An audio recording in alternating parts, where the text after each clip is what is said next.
So J.M. Barrie, he was a Scotsman, like we said, and the reason why he created the story of Peter Pan was, well, manyfold, right?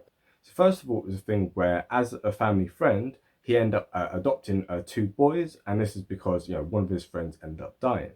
So he adopted the two boys. One of the boys was called Peter, and so that's where the name Peter comes from. And Pan is the name of the Greek god of the woodlands, and he's basically a mischievous character. So with Peter Pan, he's basically a hero, but he's also a kind of like mischievous hero at that. So the character of Peter Pan was very much based off of Barry's older brother, right? So Barry's older brother at age 14 ended up dying in a skating accident. And so, as his mother said, he was a boy that never grew up. And this is where the idea for that title comes from, right? So in 1913, this is where Walt Disney ended up coming across the story, right? Because he, at just 12 years old, he saw a touring production of it at his school.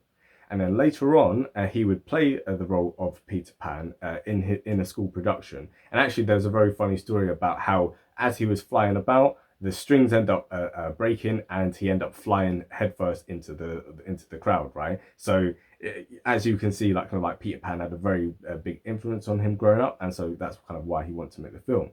And then in 1924, there ended up being a silent film of Peter Pan, and again, this really influenced him. So as early as 1935, he had decided that, at the moment they were working on Snow White and the Seven Dwarfs, which came out in 1937, but he decided that this was going to be the second film that came out. However, then getting bogged down in all kinds of legal matters. Yeah, so from 1935 to 1939 ended up being all manner of different legal matters, and that's because the copyright for the story was given by Barrie to Great Ormond Street Hospital, right? So this is a children's hospital in London, and actually that's why in the opening credits you can see a shout out to St Albans Street Hospital. So all this kind of went on for 4 years, and eventually in 1939 they got the rights to it. However, from 1939 to 1941, there end up being different debates with regard to the script. So first off, you had the debate as to whether to include Peter Pan's backstory or not. So obviously within the film version, they didn't end up including this because they thought it would just take too long and it wasn't necessary. And then on top of that, you also had a debate as to whether the Wendies would go to the Neverland by choice or whether Peter Pan would actually kidnap them. So this ended up being quite a kind of like dark plot, and so things kind of got held up. And then in 1941, obviously World War II starts for America. And this is where the military end up taking over the studios, yeah. So that meant that they weren't able to kind of work on any new materials yet, like during this time, which weren't war related. So the film ended up being shelved for a little bit of time. And then after the war, Disney asked Jack Kenny to make some sequences for the thing.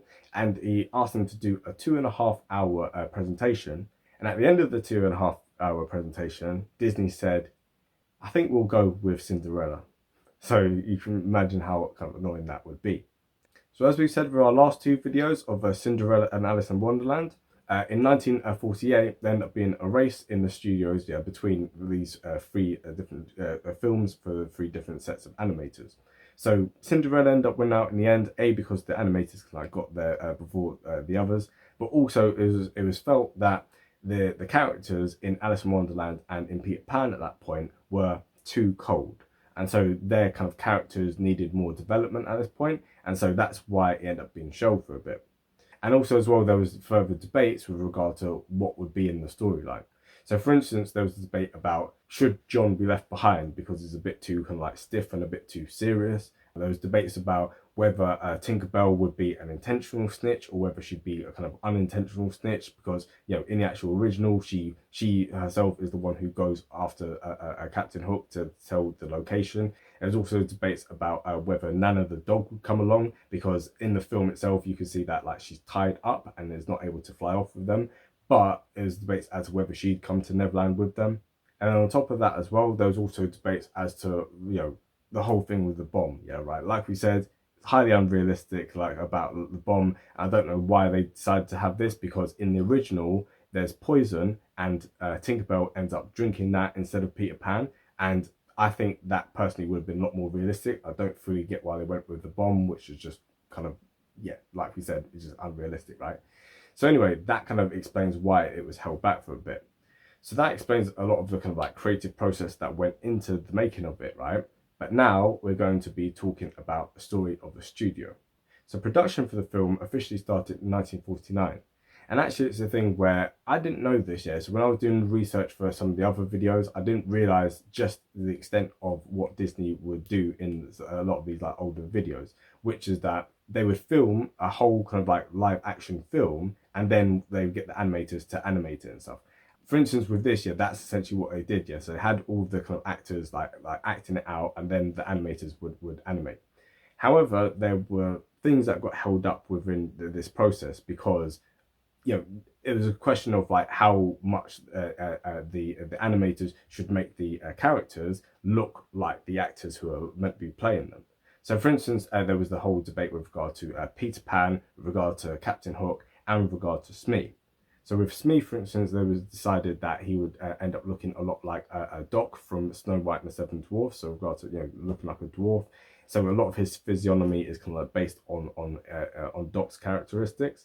Then with regard to Peter Pan, there was obviously the debate of, so you had Bobby Driscoll, who was playing a Peter Pan, and there was a debate of, how much should he look like that? And it was a thing where what Walt was criticising them for was basically saying that, he looked far too much like Bobby. And actually what they wanted was for Peter Pan to look a lot like younger than Bobby, because Bobby Driscoll by this age was 16 years old. So, yeah, they didn't want him to look like that.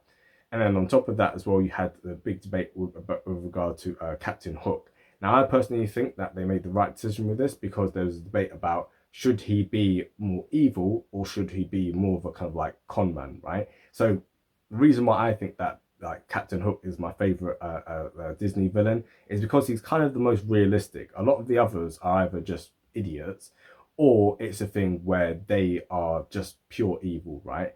Whereas for him, he's very manipulative. He's very kind of, you see a lot of, he's a very realistic character and stuff, yeah. And he's at times kind of likable, but it's also, you're very aware that he is a con man and you can't really be trusted. But still, it's a thing of, I think that he's the kind of most well-rounded like Disney villain, certainly in these kind of like older pictures. So yeah, so I think they made the right choice with regard to that. So talking about all of that, and now we're going to be talking about the casting, right?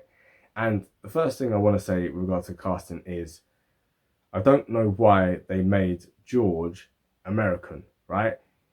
He's a British boy growing up in a British household, right? Why I can get, Peter Pan and the rest of the Lost Boys, yeah, fine, they can be American because they, we don't know where they came from.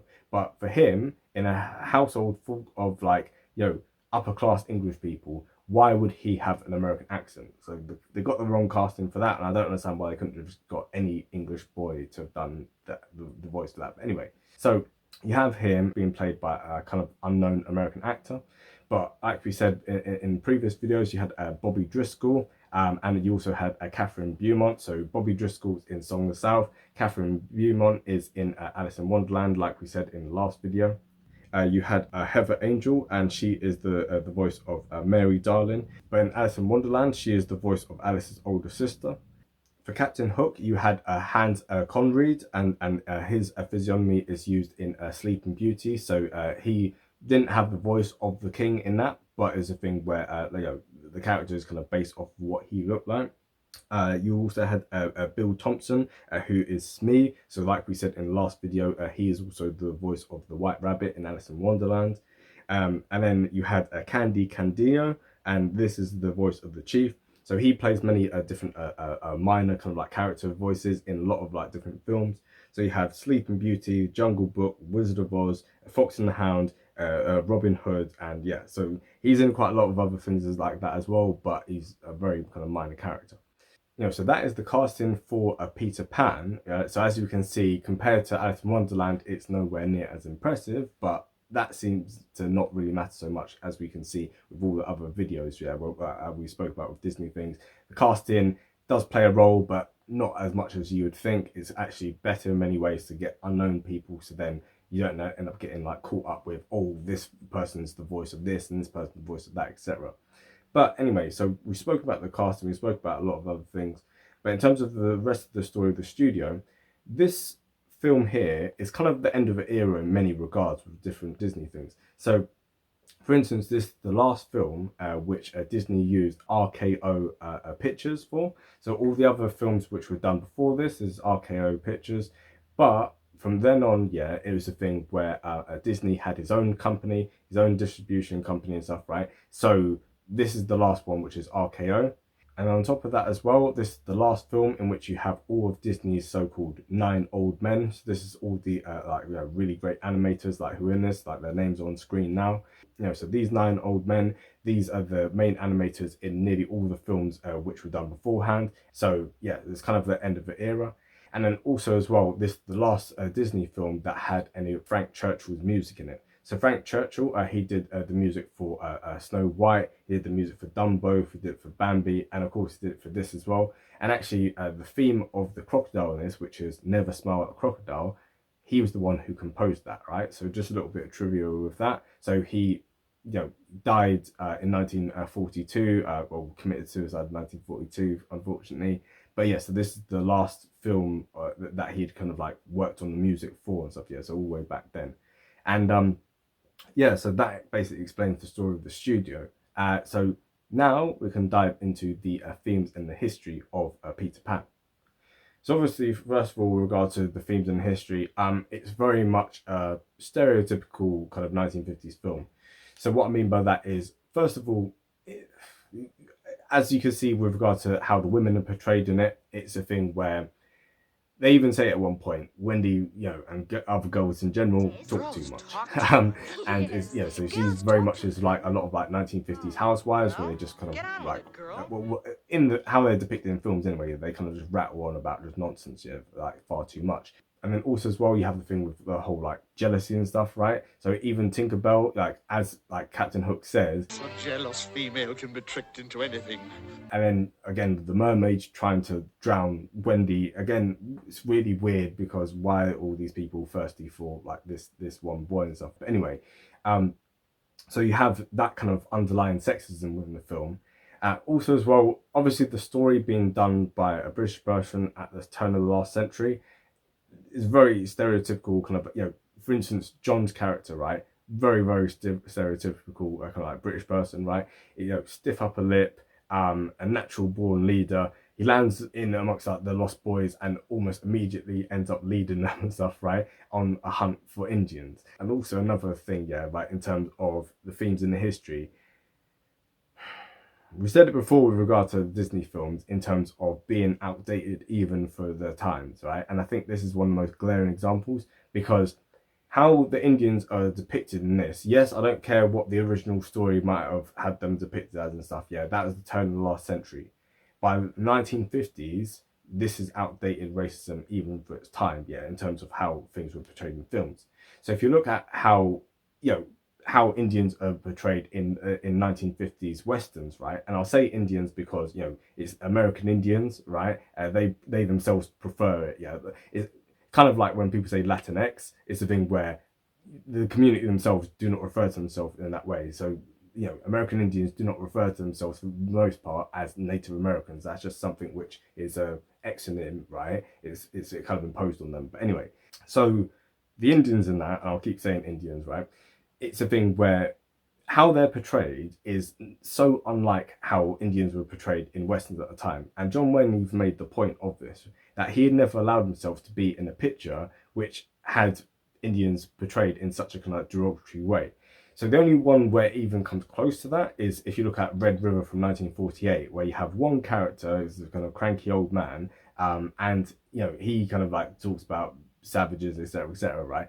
But that's kind of the only film. So by the 1950s, how Indians were portrayed is with their humanity. So you would never see in a Western something like what makes the red man red. You never hear like the constant reference to them as savages and etc. It was dated even for its time, right? And the references to savages are just so numerous.